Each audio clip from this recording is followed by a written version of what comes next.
चलिए बात करते हैं ब्लैक नोयर के बारे में। ये सीरीज़ ने काफ़ी हद तक मुझे सरप्राइज़ किया।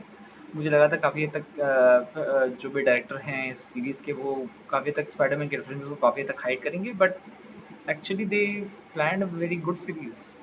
मुझे लगा नहीं था कि काफ़ी हद तक मुझे स्पाइडरमैन देखने मिलेगा। हालाँकि इसका नाम स्पाइडर नोवार है, बट ये कंप्लीटली एक डिफरेंट वर्ज़न का स्पाइडरमैन है, जो कि अपने I guess Spiderman into Spider Verse नाम की एक एनिमेटेड सीरीज़ और मूवी की जो सीरीज़ थी उसी से इंस्पायर्ड है। पर रिफ्रेशिंग बात ये लगी कि इन लोगों ने मतलब जो कहानी है पीटर पार्कर की, उसको एकदम ही कंप्लीटली डिफरेंट रखा। उसका टेक ही काफ़ी डिफरेंट रहा।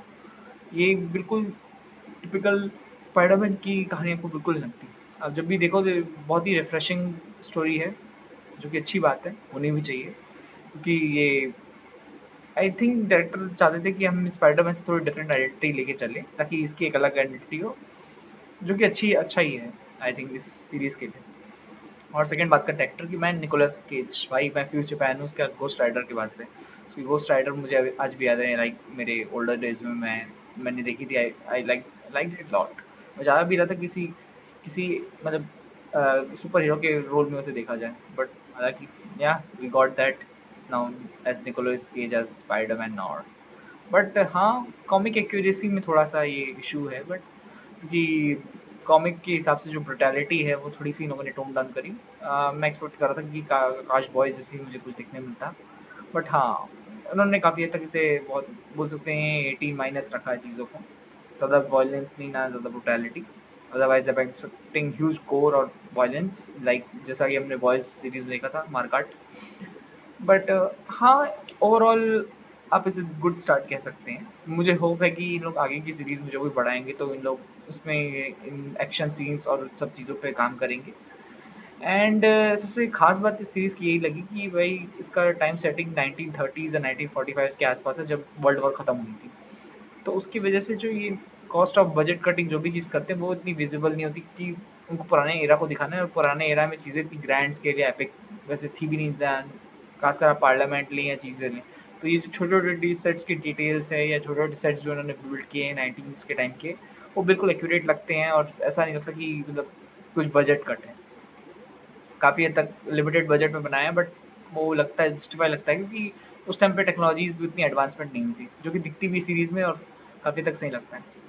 बट मैं एक चीज़ जो थोड़ा-सा वो उस पे डिज़ाइन करना चाहूँगा कि इन लोगों ने आई वुड से कि उसे एज़ अ डिटेक्टिव तो है स्पाइडरमैन काम करता है, बट डिटेक्टिव लाइक कि कुछ मिस्ट्रीज़ या ऐसा कुछ देखने नहीं मिला सीरीज़ से। मुझे एक्सपेक्टेशन थी कि कोई केस सॉल्व करते हुए दिखाएगा, लाइक स्पाइडरमैन नोवार को, जिस टाइप का उसका प्रोफ़ेशन है। बट हाँ, मैं नेक्स्ट सीज़न में चाहूँगा कि अगर ये सीरीज़ हिट होती है तो नेक्स्ट सीज़न डायरेक्टर इस पे काम करे कि इसे काइंड ऑफ डिटेक्टिव टाइप का थोड़ा बनाएँ।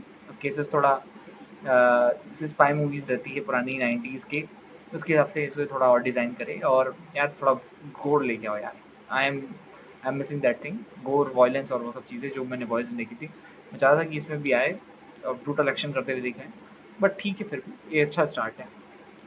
देखते हैं इसके फ्यूचर में क्या होता है। अगर हिट हुई तो माइट बी पॉसिबल कि इन लोग इसकी 1-2 सीरीज़ ले आएँ या फिर इसको मूवी में भी इंटीग्रेट कर सकते हैं।